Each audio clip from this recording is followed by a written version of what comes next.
So 6 months ago, I made a video on the first movie in the progressive series of SAO, which is the original Aincrad arc except written by Areki Kawahara, who's far more experienced and animated with a budget rivaling Ufotable. These movies are basically what both SAO fans and haters wanted ever since the first season of the anime released back in 2014. Now, I've been an SAO fan from the start. I watched it when I was in middle school, and it was probably the main show that got me hooked on anime, and is still the main show I'll suggest to anybody going into anime. So seeing that original Aincrad arc, a story that was written for a competition in 2012 by Kawahara and instead ended up getting web published due to being too long to be submitted, get rewritten by an author that has clearly grown with his characters and story, well, it's almost too epic to be put into words. So if you haven't watched this new movie series because of all the bad you've heard about SAO, do yourself a favor. You don't even need any prior context because this is a full reboot of the entire first arc of the anime. With that said, this video contains spoilers. If Aria of a Starless Night showed us how much Kawahara had improved in writing his story, Scherzo of Deep Night shows us how much he'd improved in writing his characters. While the first movie was all about introducing the characters and showing how each of them adapt to their new lives and ending it with a boss fight that set them on a journey, the second starts with a boss fight and instead shows the characters after they've already grown accustomed to the world of SAO, at floor 5.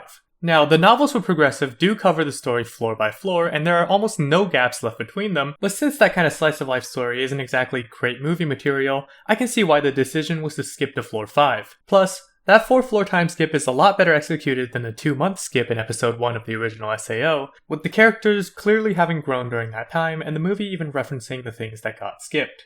Speaking of things introduced during the time skip, Argo is the main part of the cast in this movie, which, for a character that was given like half a second screen time in Aincrad, is a huge glow up. Not only that, but she's also one of the best characters in this movie. I mean, she literally learned to walk on fucking water because she figured that it would be possible. I don't think you need an explanation on why she's awesome. She's also responsible for possibly the most action-packed and budget-filled bath scene I've ever seen. And no, not in the way you think.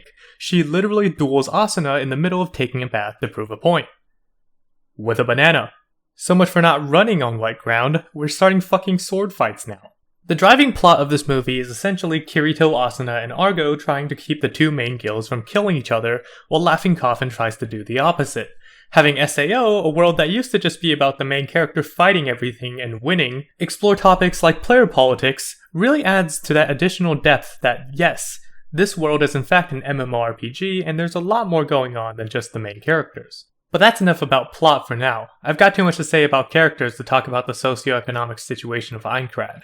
Let's switch course and talk about the main duo, the pair of characters criticized the most in the original SAO, and also the ones who received the greatest makeovers, Kirito and Asuna. Their dynamic in this movie really shows how far Kawahara has come in his writing.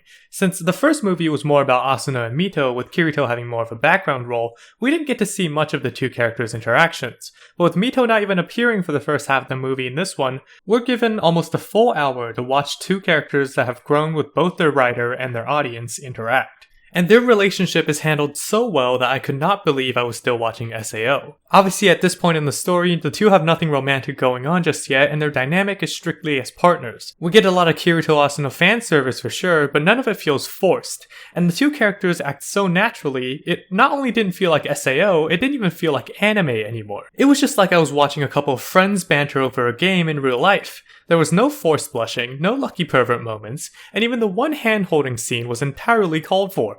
You know the ending scene with the fireworks? The point where most anime would sneak in a bit of romance? Nothing. Just two friends watching the fireworks.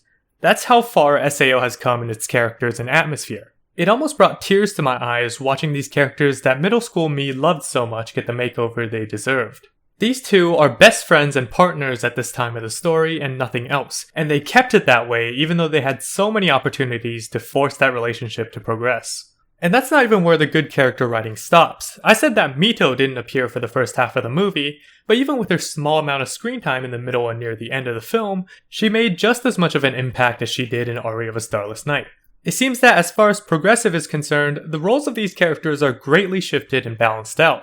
We see that Kirito has taken a more background role and Asuna has taken his place as the main character, but neither of these characters have more main character moments than Mito does.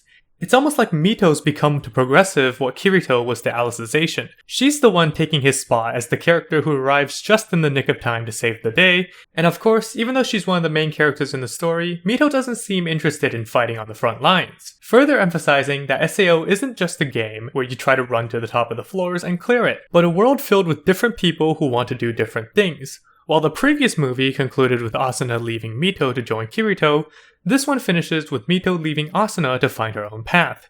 This character literally didn't even exist in the original Aincrad, and she feels just as integral to the story as the main duo. And so by this point, I think I can comfortably say that SAO is no longer anything even remotely close to what it used to be, and in all of the best ways possible. And with that, that's about all I've got to say about the second SAO Progressive movie. If you enjoyed the video, please like and subscribe. My name is Sue, and I will see you next time.